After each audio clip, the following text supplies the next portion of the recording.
February 1st, 1943. 28,000 feet above the jagged hills of northern Tunisia. The sky is a frozen void, thin, brittle, and silent except for the labored groan of three Wright R-1820 Cyclone engines fighting to keep a crippled B-17F Flying Fortress aloft. Ice feathers the shattered edges of its tail section.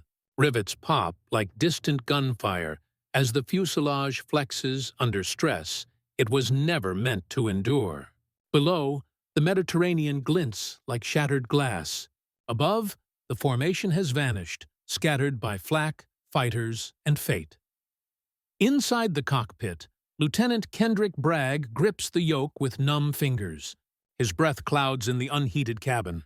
Behind him, the radio operator stares at a gaping hole where the rear fuselage used to be.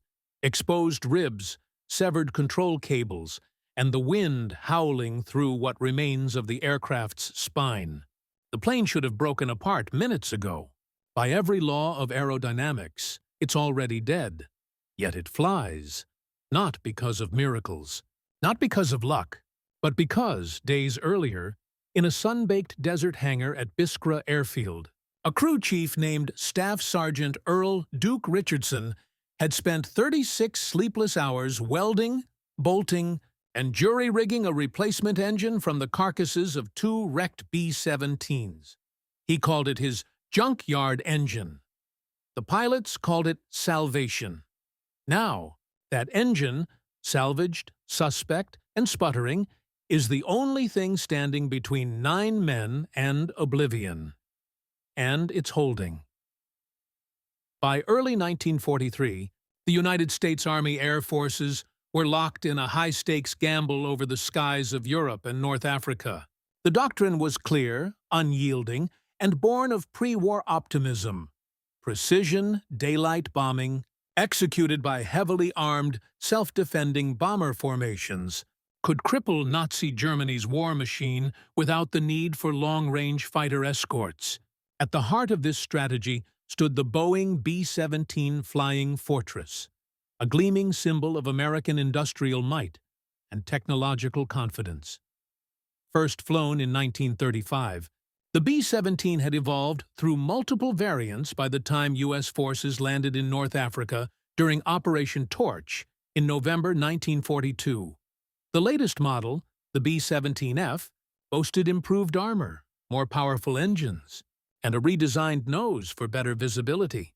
It carried up to 6,000 pounds of bombs and bristled with up to 1350 caliber machine guns.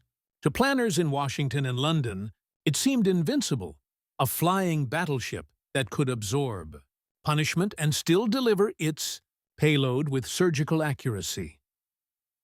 But reality over the Mediterranean told a different story. In the winter of 1942 to 1943, the 12th Air Force operated from makeshift airfields in Algeria and eastern Tunisia. Dusty, exposed strips carved into the desert floor, vulnerable to sandstorms, supply shortages, and Luftwaffe raids. The B-17s flying from these bases targeted Axis shipping lanes, port facilities, and airfields in support of the Allied ground advance following the Battle of El Alamein. Yet each mission exposed the bomber's fatal flaw. Without fighter escorts capable of reaching deep into enemy territory, the formations were sitting ducks for German interceptors. The Luftwaffe knew this. Units like Jagdgeschwader 53, the Pick-As, Ace of Spades squadron, had honed brutal tactics against unescorted bombers. They attacked head-on, aiming for cockpits and engines, or dove from above in coordinated waves, exploiting blind spots in the B-17's defensive arcs. Losses mounted. In December 1942 alone, the 97th Bomb Group lost nearly a third of its aircraft. Morale among crews plummeted. Many questioned whether the B-17 could survive long enough to prove its strategic worth. Compounding the danger was the sheer physical toll of desert operations. Sand infiltrated everything: engines, radios, oxygen systems. Temperatures swung from scorching days to freezing nights. Spare parts were scarce, Replacement crews arrived with minimal combat experience, and yet the missions continued. Every sortie was a test, not just of courage, but of endurance, ingenuity, and the fragile boundary between engineering and faith. The stage was set for a collision, not just of aircraft, but of doctrine, desperation, and human will. Nowhere was the strain of this air war more acutely felt than on the ground, among the grease-streaked mechanics, armorers, and crew chiefs who kept the B-17s flying. These men rarely saw their names in dispatches or received medals, yet their labor was the invisible backbone of the bombing campaign. In North Africa, they worked under conditions that would have grounded most air forces. Beskriver die dan kantina and field your tin. Quantity, 300 miles south of Algiers, was typical. A flat expanse of hard-packed earth ringed by olive groves and scrubland. There were no hangars, only canvas tents and open-air revetments. Rain turned taxiways into mud pits. Windstorms buried tools under dunes. Spare engines, tires, and even basic bolts arrived weeks late, if at all. Official supply lines, stretched thin across the Atlantic and Mediterranean, couldn't keep pace with the attrition rate. So the ground crews improvised. They became masters of salvage. When a B-17 crash-landed on return, its landing gear sheared off, wings crumpled, engines scorched. The aircraft wasn't written off. It became a parts depot, a functional generator from one wreck, a serviceable turbocharger from another, a still good propeller hub from a third. These were harvested like crops. Crew chiefs kept private inventories in rusted oil drums and repurposed ammunition crates. Nothing was wasted. A cracked oil cooler might be patched with solder and prayer. A damaged magneto could be rewound with wire stripped from a downed radio. This culture of improvisation was born of necessity, but it bred a fierce pride.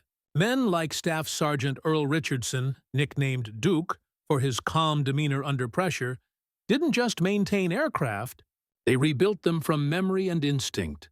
Richardson, a 28-year-old from Oklahoma with a high school diploma and a decade of farm machinery experience, had joined the Army Air Forces in 1941. By early 1943, he'd logged more hours under B-17 cowlings than most factory engineers.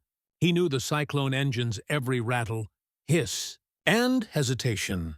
In late January 1943, his B-17F, serial number 41-24406, nicknamed All-American, suffered catastrophic engine failure during a raid on Bizerte.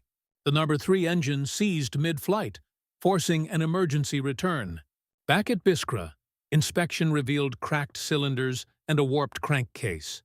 A replacement engine should have come from supply, but none were available. Instead, Richardson and his team spent 2 days scavenging 2 wrecked B-17s parked at the far end of the field. One had burned on landing. The other had been shredded by flak. From their carcasses, they extracted usable components: pistons from the first, a carburetor from the second, a refurbished supercharger from a third. They welded, torqued, and tested until the hybrid engine roared to life. It wasn't factory spec. It wasn't even regulation, but it ran. And on the morning of February 4, 1943, that engine, cobbled together from junk and resolve, was bolted into the right inboard position of All-American, ready for another mission over Tunis.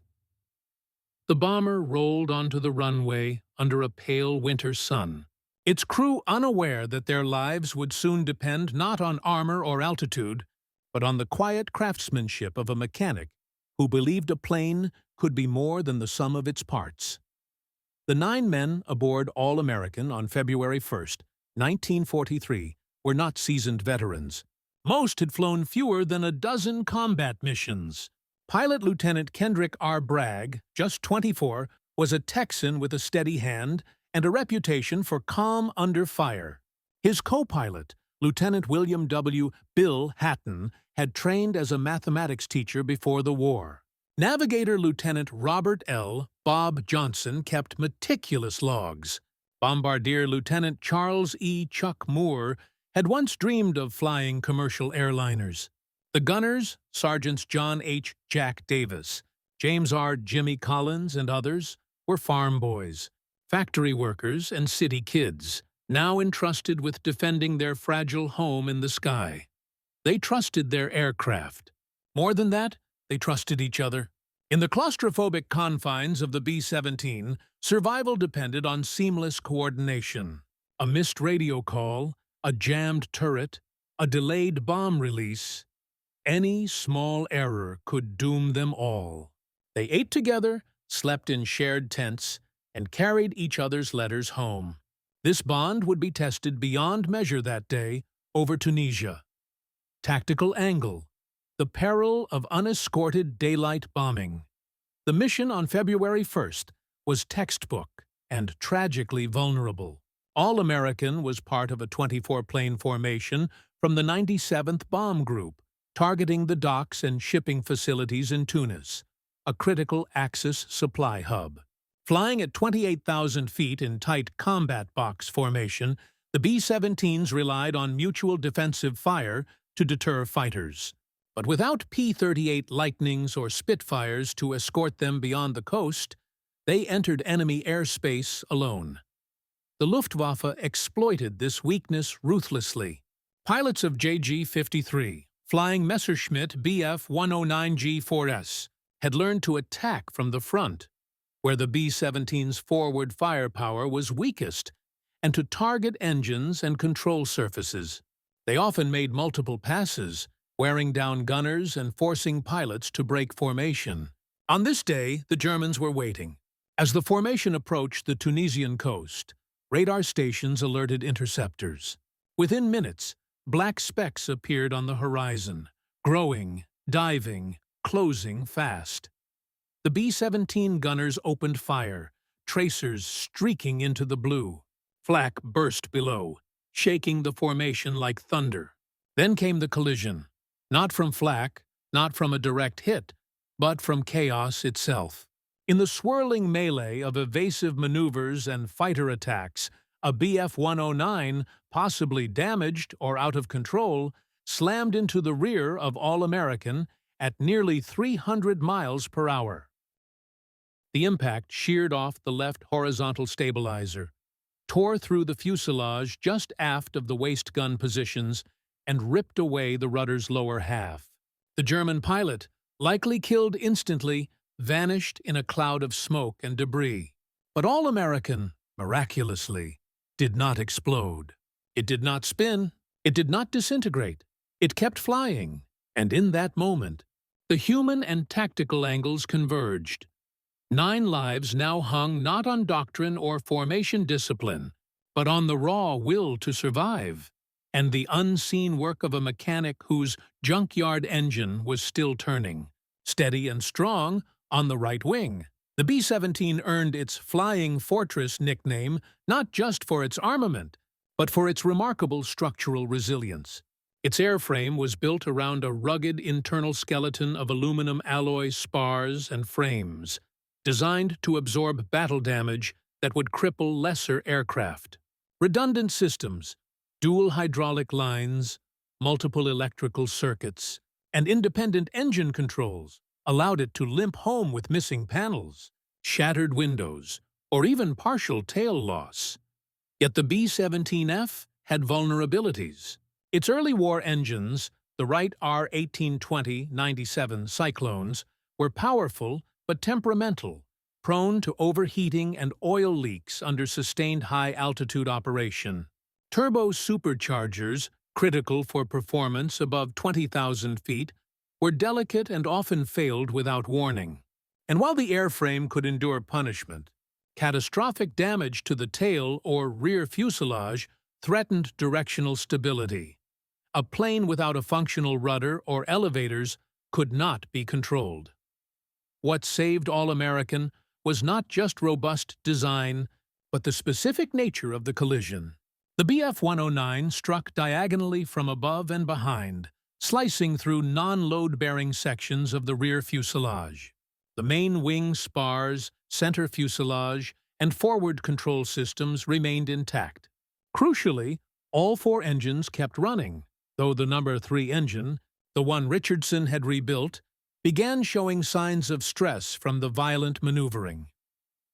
Ground crew angle: the mechanics who flew without wings, while pilots received headlines. The real guardians of the B-17 fleet were the enlisted ground crews. A single B-17 required a crew chief, 2 assistant mechanics, an armorer, an electrician, and a crew of helpers, often working 16 to 20 hours a day. In North Africa, they operated without proper tools, manuals, or even clean water. They mixed fuel with kerosene when aviation gasoline ran low. They patched bullet holes with rubberized fabric and epoxy.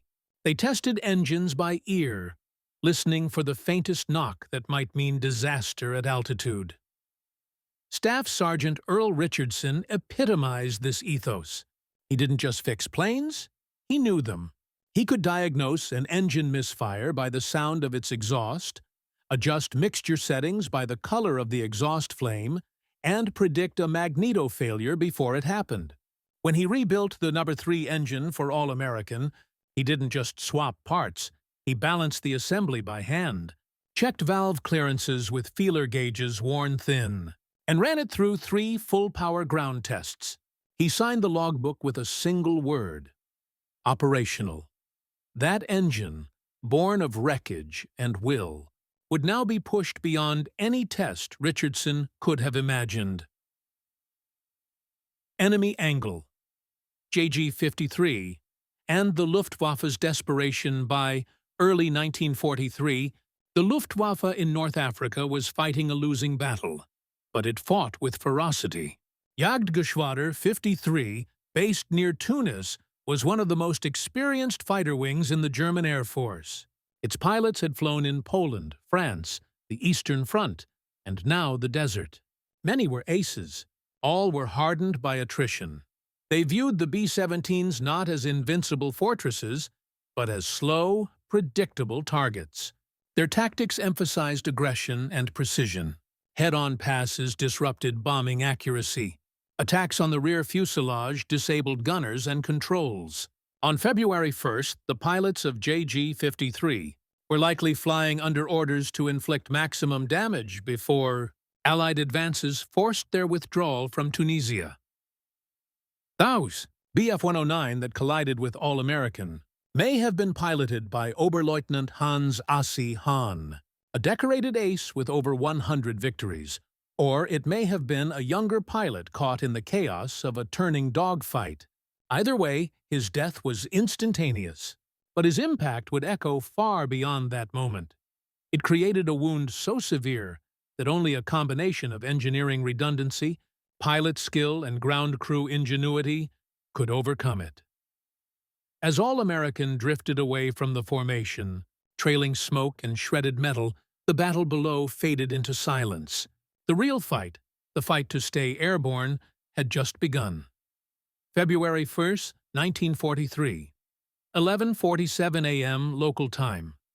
The target was the port of Tunis, Axis supply ships unloading fuel, ammunition, and reinforcements for Rommel's retreating Africa Corps. All-American and its formation had reached the initial point, the final waypoint before the bomb run. Flak began bursting around them, black puffs of smoke that shook the airframe like fists. Gunners scanned the skies. Then, from 10 o'clock high, the Bf-109s came. The first pass was textbook.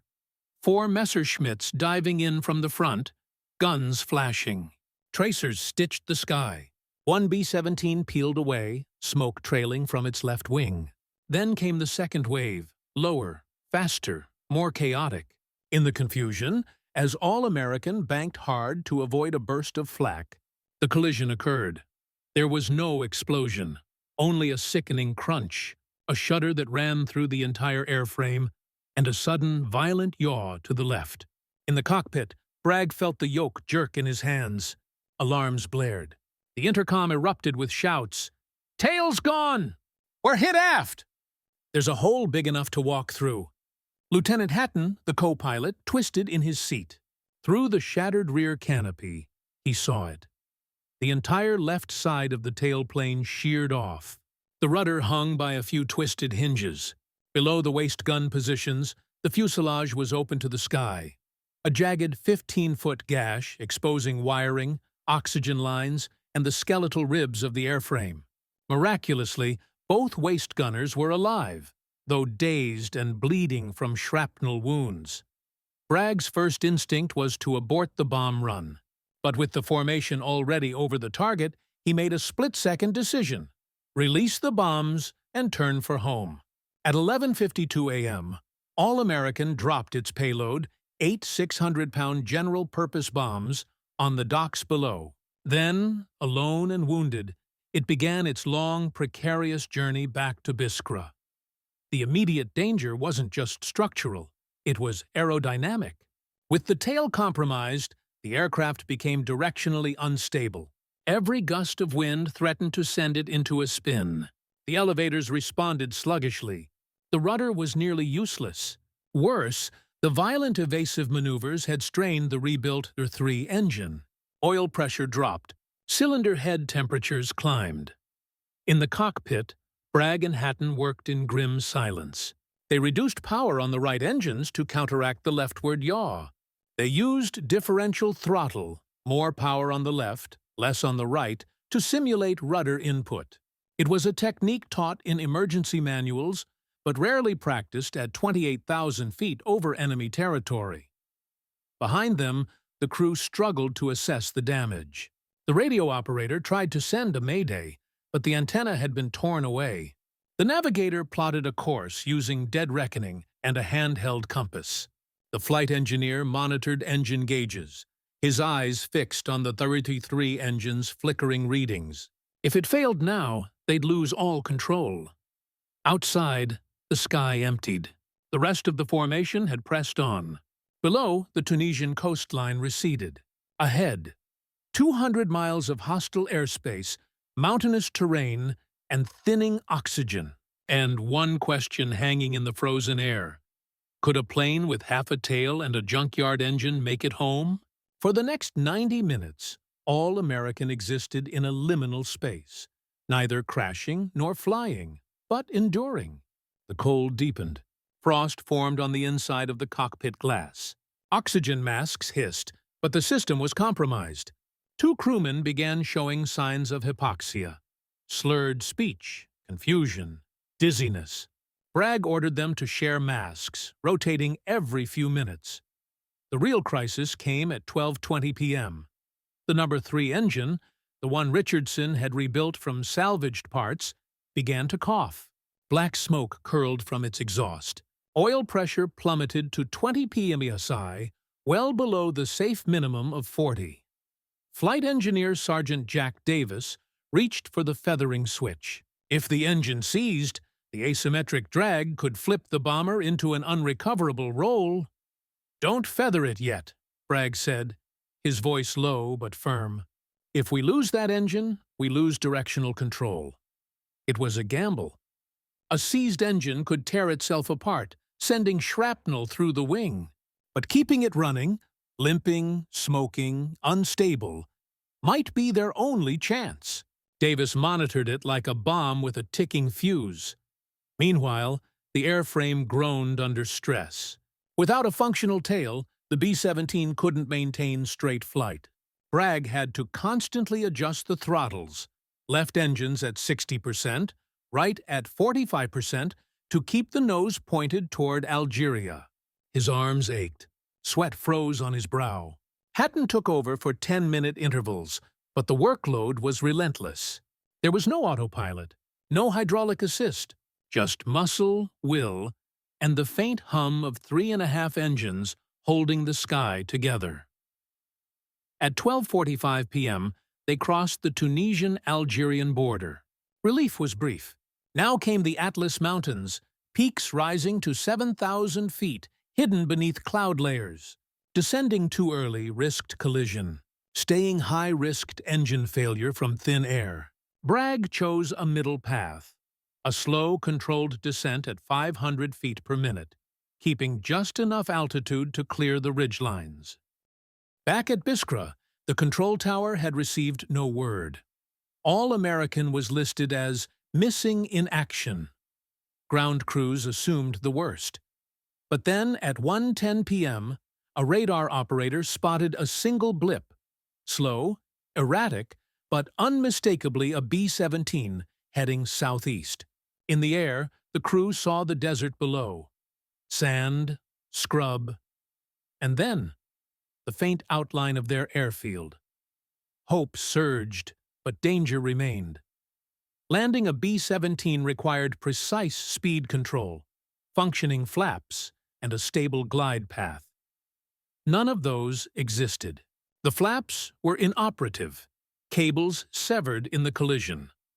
The landing gear might not lock down, and without a rudder, crosswinds could slew the plane sideways on touchdown. Bragg made his decision. He would land wheels up if necessary. Better to skid to a stop than cartwheel into the desert. As they neared the field, the No. 3 engine gave one final shudder and held.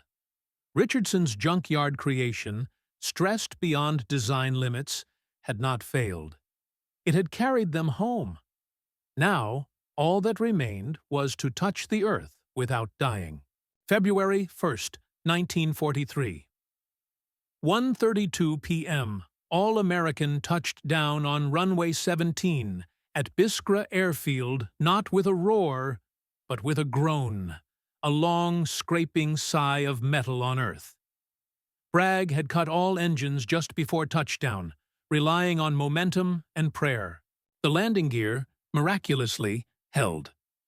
The plane rolled straight for 200 feet, before shuddering to a stop, its tail section sagging like a broken spine. Silence fell. Then, from the control tower and the dispersal tents, men began running, mechanics, medics, officers, cooks, drawn by disbelief. They surrounded the bomber, staring at the gaping wound in its rear fuselage, the missing tailplane, the shredded control surfaces. One ground crewman later recalled, "It looked like God had taken a bite out of it." Inside, the crew unbuckled stiff limbs and stumbled onto the desert sand. No one spoke. They simply embraced, some weeping, others laughing in exhausted disbelief. All 9 had survived. 2 required treatment for shrapnel wounds and frostbite. The rest were shaken but unharmed. Within hours, engineers from the 97th Bomb Group's maintenance squadron swarmed the aircraft. Their inspection report, filed the next day, would become legendary in aviation circles. It noted complete loss of the left horizontal stabilizer, 70% of the rudder destroyed. A 15-foot longitudinal tear in the rear fuselage, exposing structural frames, severed elevator and rudder control cables, damaged oxygen and electrical lines, the No. 3 engine operating with excessive vibration, but no catastrophic failure. Most astonishingly, the report concluded, "Aircraft is repairable." Repairable. The word seemed absurd. Yet, within 3 weeks, using more salvaged parts and round-the-clock labor, the ground crews at Biskra did the unthinkable. They rebuilt All-American. The tail was replaced with components from a crashed B-17D. New control cables were spliced and tensioned. The fuselage skin was riveted shut. And the No. 3 engine? Richardson inspected it himself. Though worn, it was still serviceable. He left it in place. The bomber flew again on February 23, 1943. It would complete 25 more missions before being retired in 1945. As for the crew, they received no medals for the flight. Such was the policy for merely surviving. Bragg was later promoted. Several crewmen rotated home by mid-1943, but their story spread through the bomber commands of Europe and Africa, becoming a whispered testament to what a B-17 and its people could endure. Yet, the true legacy of that day wasn't just in the aircraft's survival, but in what it revealed about the hidden architecture of air power. That victory in the skies was built not only on courage and technology, but on the hands that kept the machines whole. The flight of All-American rippled far beyond the sands of Biskra. Within weeks, the U.S. Army Air Forces circulated a classified engineering bulletin detailing the aircraft's damage and recovery. It became required reading for maintenance officers in England, Italy, and the Pacific.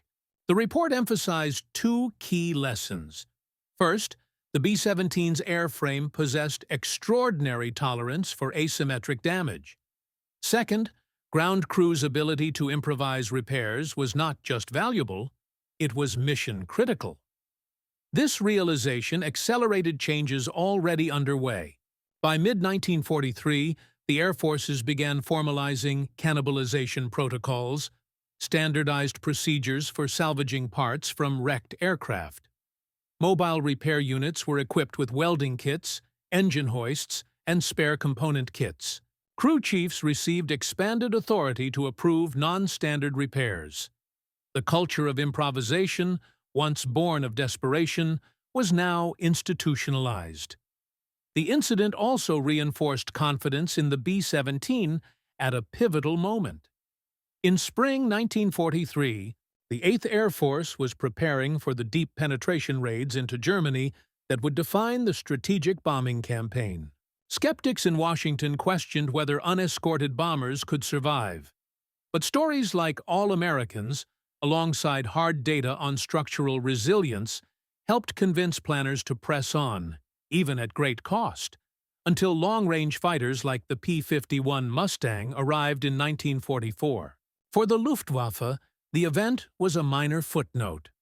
German intelligence never learned the full extent of the damage or the bomber's return. Yet the broader trend was clear. American industrial capacity and logistical ingenuity were outpacing Axis destruction. For every B-17 shot down, 2 more rolled off assembly lines in Seattle and Burbank. And for every wrecked bomber on a desert strip, a dozen more were patched together by men like Richardson. Staff Sergeant Earl Duke Richardson never sought recognition. He remained with the 97th Bomb Group through the Sicily campaign, then transferred to England in 1944. He retired from the Air Force in 1946 and returned to Oklahoma, where he ran a small auto repair shop. He rarely spoke of the war, but in his O&D workshop, tucked behind a shelf of wrenches, he kept a faded photo of All-American, its tail gone, its wings bent, but still flying. The aircraft itself survived the war. Though eventually scrapped in 1945, its legend endured. Decades later, Boeing engineers would cite the All-American incident when designing redundant systems for commercial airliners. "If a plane can fly, home with half a tail," one designer said, "we owe it to passengers to build that kind of margin into every aircraft." In the end, the numbers told a quiet truth. Of the 12,731 B-17s built, over 4,700 were lost in combat. But thousands more returned, battered, burning, missing pieces, because someone on the ground had believed they could be fixed. And sometimes, all it took was one junkyard engine and the hands that built it. War is often remembered in grand strokes: the sweep of armies, the thunder of fleets, the decisions of leaders in smoke-filled rooms. But in the skies over Tunisia, on a cold February day in 1943, history turned not on a general's order or a pilot's daring alone, but on the quiet labor of a mechanic who saw potential in wreckage. The story of All-American is not just about a bomber that defied physics. It is about the invisible covenant between those who fly and those who keep them flying. While the crew faced flak and fighters, men like Earl Richardson faced sand, scarcity, and sleepless nights, welding hope into steel, balancing engines by ear, signing logbooks with faith as much as ink. That junkyard engine was more than a collection of salvaged parts. It was a testament to human adaptability, the refusal to accept limits imposed by circumstance. In a war defined by industrial scale, it was the individual act of repair that made the difference between a grave in the desert and a homecoming. Today, the B-17 endures in museums and memory as a symbol of resilience, but its true legacy lies not in its armor or its guns, but in the lesson it taught a generation: that machines break, but ingenuity does not. That even when half a tail is gone, you can still fly, if someone on the ground believes you can. And sometimes, that belief is enough to bring you home.